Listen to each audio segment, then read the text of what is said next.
I love the Batman films. Yeah. It was gothic. Batman's supposed to be gothic, but he's also supposed to have like a lighter side. And as it progressed, here's the thing. Yeah. Batman Forever and Batman and Robin are bad movies, but I like the scenery. Yeah. It feels like a comic book. And, well, then they do feel more like a callback to the original Batman TV show and movie. Batman and Robin does. Yeah. It's definitely one of those things where you have to sit back and go, yeah, these are throwing back to the original. It's a good throwback. And the actors have said, Joel Schumacher said, if I offended anyone, I didn't mean to. At least he's sorry, unlike Michael Bay. Yeah. We won't go into that. We'll go into that one later. Yeah. Which, they're okay. They're okay. Yeah. That's it. Yeah. Like, here's the thing. I have to look really hard to find a bad movie. Yeah. I really do. Yeah, because even the worst of the worst, you can see something positive in them. Yeah. Okay, wait, here's another film that correct me if I'm wrong, I believe it was done in the late 80s. At least the first one was. And the effects on it were really good. Short Circuit. Short Circuit, yeah. 80s. Yeah.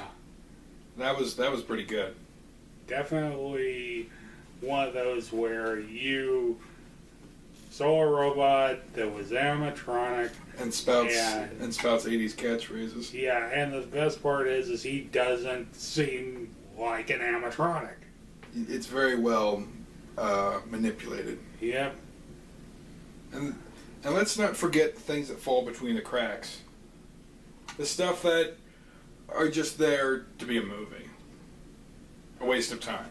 But a good waste of time. Like Cyborg Cop series. Yeah. Those are really out there. It's really trying to cash in the Terminator and RoboCop thing.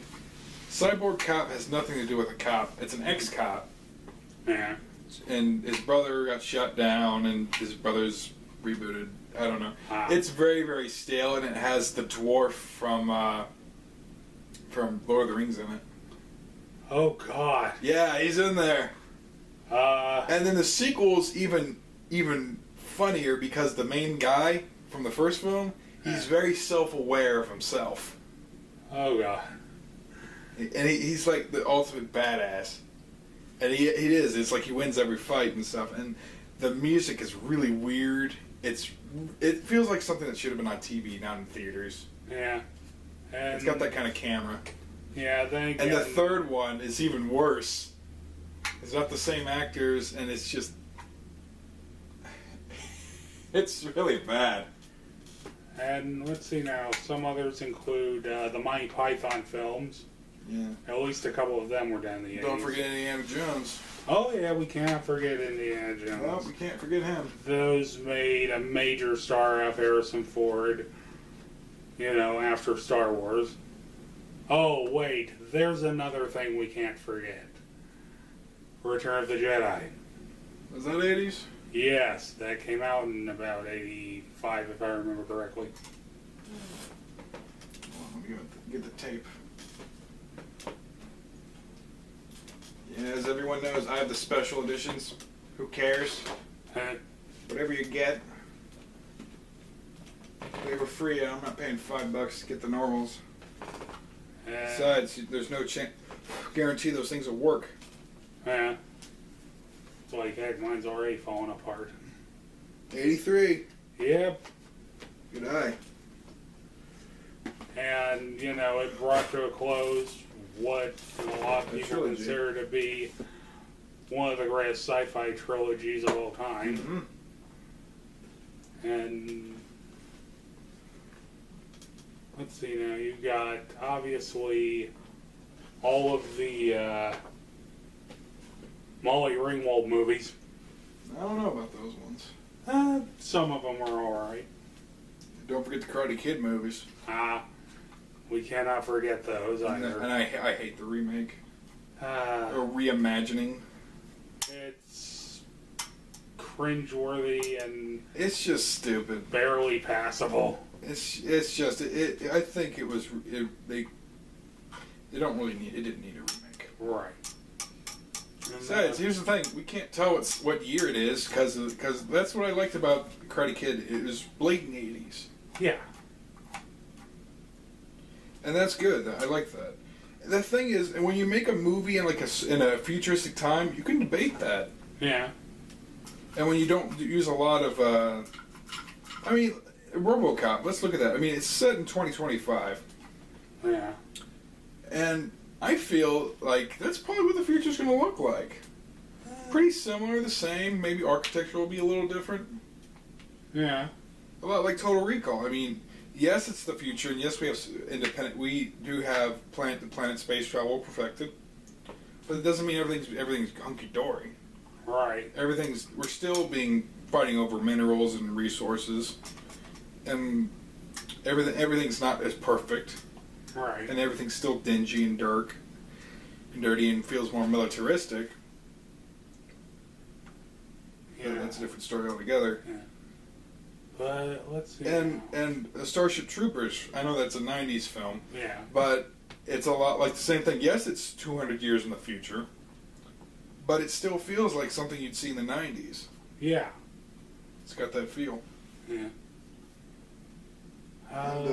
Let's see now.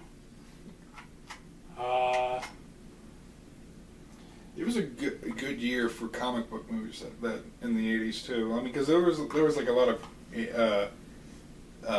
superhero TV shows. Yeah. Like The Greatest American Hero. Yes. You're the only one I've actually asked that knows what that is. And the only reason why I know it is because my dad loves that show.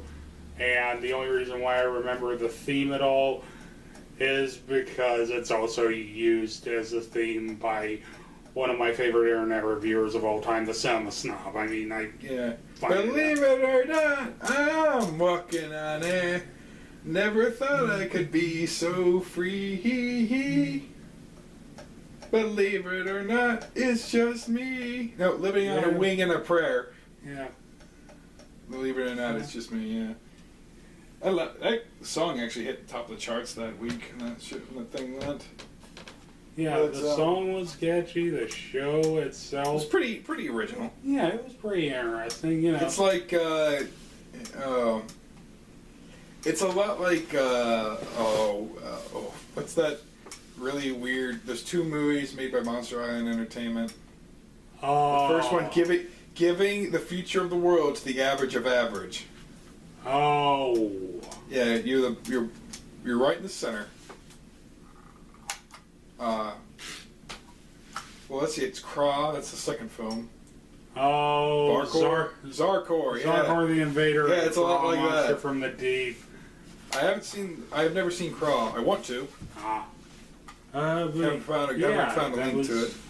You know, like I said, that was also when one of my favorite studios, Full Moon Entertainment, was just picking up, and they'd released Puppet Master and Reanimator. And while Reanimator was just essentially this wonderful gore and off-the-wall zaniness with dark humor made by Full Moon, and, you know, starring Mr. I've been in everything under the sun, Jeffrey Combs. Yeah, Jeffrey Combs is a wonderful, wonderful actor. And then you've got Puppet Master, which, while it may not have been, you know, done a whole lot for the whole doll and puppet genre of horror films, at the same time, it had a unique idea to it. Oh, and speaking of, you know, other films that were in the 80s that have pretty much become cult classics, I'm not sure if you've ever seen this one, Remo Williams. No. Very, very 80s, based on a book series. Well, based on, it's essentially a book series called The Destroyer, and it was, in all honesty, it's one of those that's kind of like the other one I was telling you about last night, The Last Dragon. They're got a mixture of good 80s campiness with good action scenes, really, decent actors. I think the only problem that they have is the fact that for the time they were made, they kind of shot over everyone's head, But let's see now. You've got them. What about Basket Case? Oh God! I hate it. That scared the shit out of me. Oh, I know. There was also another movie like The Brain or something. Oh yeah. Like if they were to ever make another Ninja Turtles live action film, that's what they would use. Yeah, between that and the reboot of Invaders from Mars, I loved, especially the reboot of Invaders from Mars. The one where the kid sees the spaceship crash into his yard, or his backyard, or whatever, and he eventually sees the what he views to be aliens, and he thinks the aliens have come and taken over. And the only way you can tell an alien from a human being is if there's little probes or whatever in the back of their neck. And there's a very infamous scene in there in which this alien drills, I think it's into one of his teacher's heads or the back of her neck or something.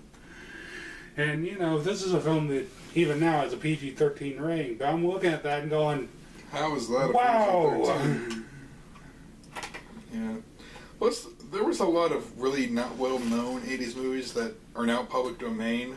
Yeah. Like Laser Blast. Yes. Or, the one I'm finding out a lot about now, the Godfrey Ho martial arts flicks. Joe Don Baker films. Yeah.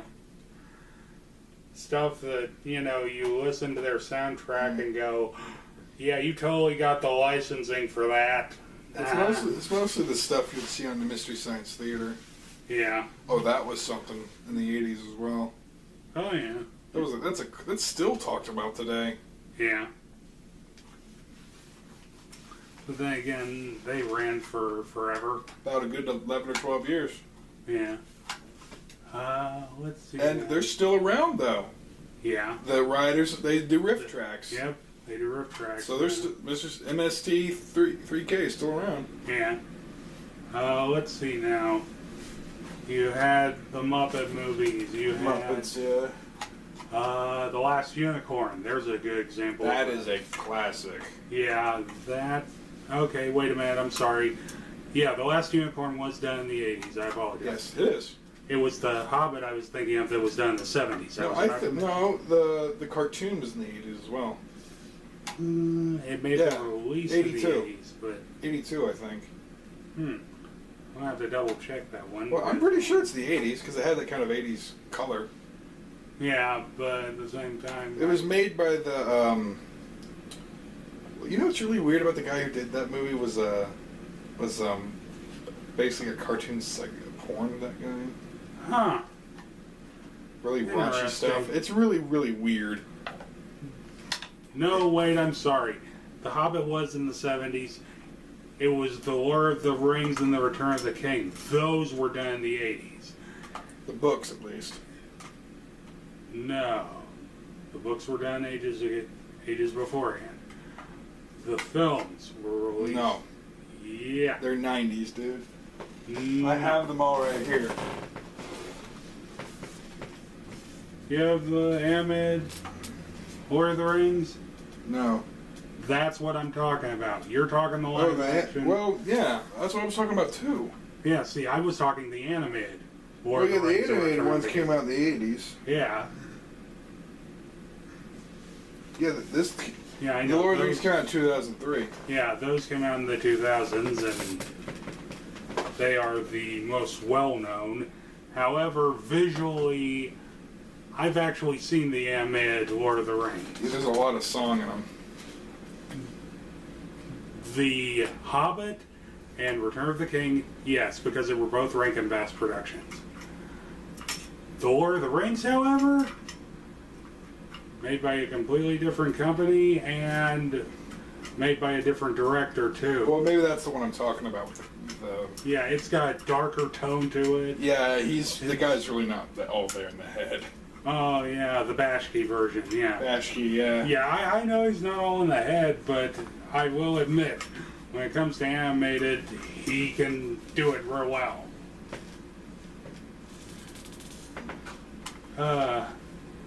Okay, wait, there is one other that popped into my head just now because it's on my wonderful list of, things that if I ever have children, I'm going to show them to scare the living tar out of them because it was meant for kids back then. The Witches. That I've heard of that. That is one of those that you sit back, you watch it even as an adult, and you go, how did this one pass as a 4-kids movie? G rating, you mean? Yeah. For the general audiences. Yeah. I really don't know. And of course, there's the obvious classic in the 80s, The Princess Bride. Very, very. I think it's a little underrated. Yeah. Fred Savage. Yeah.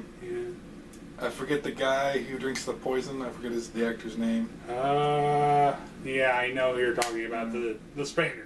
No, wait, not. No, he's the Sicilian. Sicilian. And Carrie Owens. Yeah. Who went on to do Twister and Men in Tights. Yeah. Twister, Men in Tights, and then the Saw films. Oh my god. The stuff that really throws you off. It's like, holy shit, he did that. Yeah, are you going to just break into song as you're chained to the... Yeah. Hold on. Check something. Alright. Duh, we should have mentioned those. We did. Back to the Futures. Oh yeah, Back to the Future. Oh, we can't mention Dragonheart. We'll have to mention 90s ones. Yeah, we'll get to those eventually. Well, the thing about the 90s movies is those hold a lot of fun in my heart. Yeah, mine too. Yeah. I think let's see, what year did Stargate come out? Stargate, I think, was the 90s one as well. 95. Wait, that does remind me of one other. The Last Starfighter. Oh yeah, that's a little underrated. Yeah, a lot of people look at that and go, "Wait, this was a 80s movie?" Yeah. It's a pretty underrated one, like Dune. Yeah. Or there's another one I'm going to have to look into that I believe was made in the 80s. I'd have to double check on it. It's something made by Disney. It's called The Watcher in the Woods. I think so. It's, in all honesty, the thing's a horror suspense movie, and it's acted very well, and it's one of those things that makes you go, this is a Disney film? When? What year was Bruce Lee? Oh, his was more of the 70s. Okay. Jackie Chan then. Jackie Chan was 80s too. Yeah. Rumble in the Bronx is actually one of my favorite Jackie Chan movies. Jackie Chan movies. Bruce-exploitation movies. You've got those. You've got a lot of exploitation flicks in the 80s. Nazi-exploitation. Yeah, Nazi-exploitation. Non-exploitation. Exploitation. Black-exploitation. Actually, there was one recently, Black Dynamite, which is awesome. That is an awesome film if you ever see it. It's hilarious. And they made an animated show recently that's actually hilarious. I know that the one exploitation movie that, even though I can't go majorly in depth on it, even though it was technically done in the 70s, it was released in the 80s as well, and that's Caligula. Oh, that's a fucked up movie. I'll agree. I can say that because I'm referencing something. Yeah, that in this case, it completely and utterly fits. It is. Here's the odd thing, though. It's well acted. It's extravagant. I really do believe these people are pretty insane. Yeah, it's extravagant. The set pieces are amazing. Eccentric. Yeah, but at the same time, you look at it and go, oh my God, it's Malcolm McDowell, and he just put a flag